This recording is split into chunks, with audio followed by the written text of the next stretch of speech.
انا في كليه هندسه، بس الترم ده ممكن يكون اخر ترم ليا. ازاي؟ نظامنا الساعات المعتمده، وكل ترم ليك GPA بتجيبه اللي هو المعدل الفصلي، بيبقى من 0 لحد 4. فانت لو جبت اقل من 2 في 5 ترمات على التوالي فانت بره الكليه، وانا بقالي 4 ترمات بجيب اقل من 2 وده الخامس، فما ينفعش اجيب اقل من 2 في الترم ده الا فانا بره. النهارده 31/12، اخر يوم في السنه واول يوم ليا في الامتحانات. على امتحان تفكير وباذن الله هيعدي على خير. الحمد لله الامتحان عدى على خير، وحتى كمان امتحنت بعده مادتين والحمد لله كانوا كويسين، بس ما صورتش لان الوقت كان ضيق.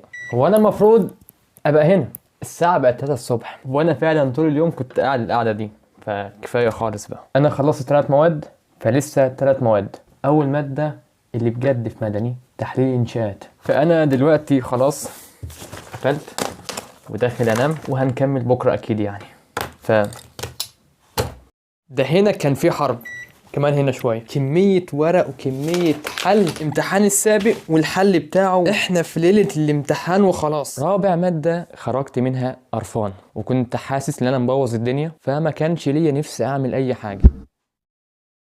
انا لسه قايم من على المكتب والحمد لله ذاكرت، لان بعد ما خرجت من الستراكشر ما كنتش قادر اصور ولا قادر افكر ولا قادر اعمل اي حاجه الصراحه. هو الامتحان الحمد لله عدى، بس يا رب تكون النتيجه كويسه. دخلت جوه دوامه ان انا مش بعمل اي حاجه، فانا كتبت كام مهمه، طبعا كان منهم المذاكره والحمد لله ذاكرت، وطبعا مهمه من المهام اللي انا اصور اللقطه دي تمت. فنشد حيلنا بقى عشان ما عادش غير مادتين. طبعا انا كسلت جامد الفتره اللي فاتت دي، 3 ايام ولا حاجه ما كنتش بذاكر، ما ينفعش نستسلم، وده اللي قلته وقتها. بس انا مش هقع وهنكمل في الطريق، وان شاء الله هتبقى النهايه سعيده.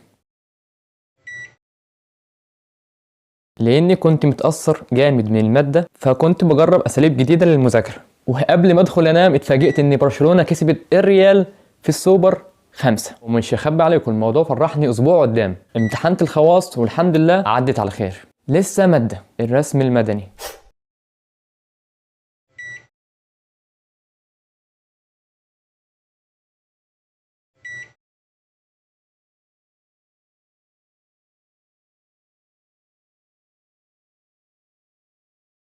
خلاص بقينا اخر يوم.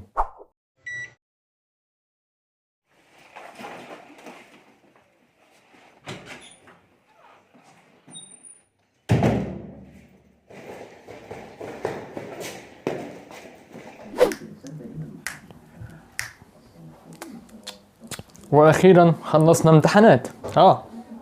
ماذا بعد؟ النهارده يوم 18 وكده اظن يعني الورقه دي مش محتاجينها في حاجه. ايه ده يا جدع؟ اخيرا خلصنا، اخيرا بجد، اخيرا خلصنا يا جدعان. اللي هو ايه السؤال ده فعلا جه. واو، انا اظن كده خلاص هجي لكم يوم النتيجه. يوم النتيجه كل حاجه جاهزه، ادوس على النتيجه بس.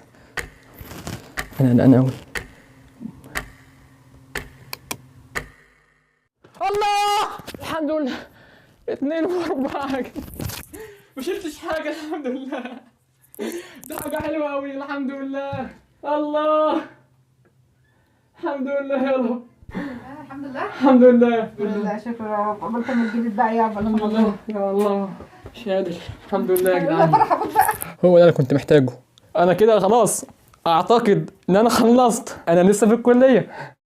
وحاجة أخيرة، يا رب تكونوا استمتعتم وكمان استفدتم. أنا بجد وقعت 100 مرة في الترم ده، بس بفتكر إن أنا عندي هدف وعايز أوصل له، فكنت بكمل غصب عني. فأنت لو عندك هدف وعايز توصل له فأنت هتكمل غصب عنك، اوعى تستسلم. ده مش كلام جديد عليك وأنت عارف ده كويس، فكل واحد عارف هو عايز إيه كويس، ولو بيحب الحاجة هيتعب علشانها. فيا ريت يعني الفيديو ده يكون ليك كمرجع أو يشجعك على إنك تكمل. فأنت بجد ما عندكش حاجة غير إنك تبدأ.